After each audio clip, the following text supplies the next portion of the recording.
নমস্কার। এই মুহূর্তে আমরা যে খবরের দিকে নজর রাখব সেটা হলো জীবন সিংয়ের সঙ্গে কেন্দ্র সরকারের শান্তি আলোচনা দ্রুত সম্পূর্ণ করার লক্ষ্যে আজ কোচবিহার রেড ক্রস ভবনে greater Cooch Behar people association, KSDC এবং ভূমিপুত্র ইউনাইটেড পার্টির এক যৌথ বৈঠক অনুষ্ঠিত হয়।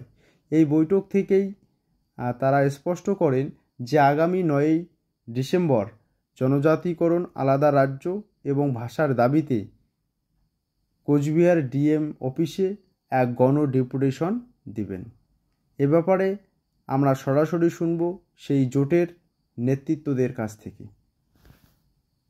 ধন্যবাদ। আজি কোচবিহার ডিস্ট্রিক্টের রেড ক্রস ভবনে আমার একটা সভা অনুষ্ঠিত হইল। এই সভায় উপস্থিত আমার জিসিপির মানি ডাঙ্গুরিয়া, অমল দাস, মানি ডাঙ্গুরিয়া, বাদল হিসাবিয়া, সবচেয়ে বরিষ্ঠ নেতৃত্ব মানি ডাঙ্গুরিয়া ধীরেন রায়, আরও এখানে ভবেশ বর্মন আছে, একজন কনভেনার আনোয়ার হোসেন, আরও ভূমিপুত্র ঐক্য মঞ্চের কনভেনার সহ এখানে কেএলওর নেতা ধনঞ্জয় বর্মন, আর আসাম থেকে আসা কেএলওর বিশিষ্ট নেতৃত্ব অন্তেশ্বর অধিকারী সহ এই যে নেতৃত্ব আমরা যে উপস্থিত হয়েছি, আমার এই যে মিলিত হয়েছে, আলোচনায় মিলিত হয়েছে, এটার মূল কারণ হচ্ছে আজি আমার জাতির আইকনিক লিডার, আমার জাতির মাটির নেতা জীবন সিংয়ের ডাকে সাড়া দিয়া আমরা ভারতবর্ষের যে সেন্ট্রাল গভর্নমেন্ট জীবন সিংয়ের সঙ্গে আর কেএলও কেএন চিফ ডিএল কোচের সঙ্গে শান্তি আলোচনা আরম্ভ করছে। এই শান্তি আলোচনা দ্রুত সম্পন্ন করার জন্য আজই আমরা এই বিভিন্ন দল সংগঠন মিলি ঐক্যবদ্ধভাবে এখানে আলোচনায় বসেছি। আজই খুব সুখের কথা যে ভারত সরকার ডেকে আনিয়া আলোচনা করেছে। 7 দফায় আলোচনা ফাইনাল, শুধুমাত্র চুক্তিবদ্ধ হওয়ার বাকি। তাহলে সরকার কেন এত দেরি করছে?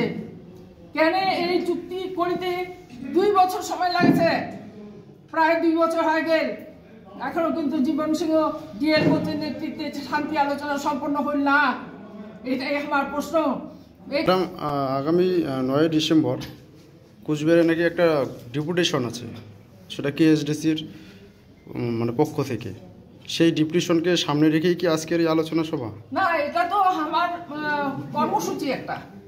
9ই ডিসেম্বর আমার একটা কর্মসূচি, যে কর্মসূচির মাধ্যমে আমরা সেন্ট্রাল গভর্নমেন্ট জানতে চাচ্ছি যে আমার চুক্তি করার জন্য আমার যে কেএলও জীবন সিংহ ডিএল কোচের সঙ্গে সেন্ট্রাল গভর্নমেন্টের যে আলোচনা, এই আলোচনা কার্যকরী হোক, চুক্তিতে পরিণত হোক। এটা আজকে এই কেএসডিসি জোটে জিসিপি, যে গ্রেটার কোচবিহার পিপল অ্যাসোসিয়েশন যে আছে, একটা সংগঠন, সেই সংগঠন আপনাদের সাথে সামিল হয়েছে। তো আর কোনো দল বা সংগঠন আজকের এই আলোচনার মধ্য দিয়ে কেএসডিসিতে সামিল হয়েছে কি? আজ ভূমিপুত্র ঐক্য মঞ্চ আছে, এতে জিসিপি আছে। তাহলে সর্বমোট কেএসডিসি কয়টা দলের সংগঠন, মানে জোট? আমরা তো শুরু করছি 28টা সংগঠন মিলিয়ে। ধীরে ধীরে আমার এই কেএসডিসি জীবন সিংয়ের নেতৃত্বে, এই কেএসডিসির জীবন সিংয়ের নেতৃত্বকে সম্মান রাখে সমস্ত মানুষ ঐক্যবদ্ধ আছে। এটার সূচনা আগামী দিনে একটা জনবিস্ফোরণ ঘটবে এই আমার এই যেটা কুচবিহার বা কামাতপুরে। আচ্ছা, তোমার কেএসডিসির সভাপতি? মই কেএসডিসির হচ্ছে সভাপতি। কেএসডিসির পক্ষ থাকিয়া এটিকানা যে ডাক দেওয়া হয়েছে, আগামী দিনে জাতিমূর্তি উদ্ধারের ক্ষেত্রে যে কোনো আন্দোলন আমরা সিনিয়র নেওয়ার বাদে আমরা লাগাতার মানে কেএসডিসি থেকে শুরু করি গ্রেটার কোচবিহার এবং আরও যে সংগঠনগুলি আছে সবাই আমরা এক হয়ে যাতে আমার এই অধিকার আমরা প্রতিষ্ঠা করে পাই, তার জন্য আমরা জোটবদ্ধ হয়ে আগামী দিনের কর্মকাণ্ডে আমরা ঝাঁপে পড়ব। বললাম বাদল চন্দ্র জেবিয়া সাধারণ সম্পাদক। আজকে আমরা কেএসডিসি ডিসিপিএ আর ভূমিপুত্র ইউনাইটেড পার্টি মিলিয়ে রেডক্রস ভবন একটা গুরুত্বপূর্ণ আলোচনা করল। আসিয়া 9 ডিসেম্বর কেএলওসি মানি ডাঙ্গুরিয়া জীবন সিংহ ঘোষ, কেএনসি ডিএল ঘোষ সাথে ভারত সরকারের যে 7 দফার শান্তি আলোচনা হয়েছে, কিন্তু সেই শান্তি চুক্তি এলাও কার্যকর হয় নাই। যাতে সেই শান্তি চুক্তি অতি দ্রুত কার্যকর হয় এবং কামতাপুর রাজ্য এবং কামতাপুরি ভাষা আর এখানকার ভূমিপুত্র ঘরেও যাতে এসটির মর্যাদা দেওয়া হয়, তারে দাবিত আসে 9 ডিসেম্বর কামতাপুরের রাজধানী কুচবিহারের ডিএম অফিসত একটা গণ ডেপুটেশন বিক্ষোভ সমাবেশ আছে। তারে বাদে আমরা একটা আলোচনা সভা করলাম। আমরা চেষ্টা করবো এবং আহ্বান জানাবো এই আলোচনা সভার মাধ্যমে যাতে এই জায়গার ভূমিপুত্র ঘর অধিকাংশ ভূমিপুত্র আমরা সেই আন্দোলনত 9 তারিখে আন্দোলন সামিল করি পাই, সেই বিষয়ে একটা চূড়ান্ত সিদ্ধান্ত আমরা নিলাম। দাদা, আগামী সম্ভবত 11 ডিসেম্বর এখানকারই এক ভূমিপুত্র সংগঠন রেল অবরোধের ডাক দিয়েছে। তোমরা কি যাবেন সেটা?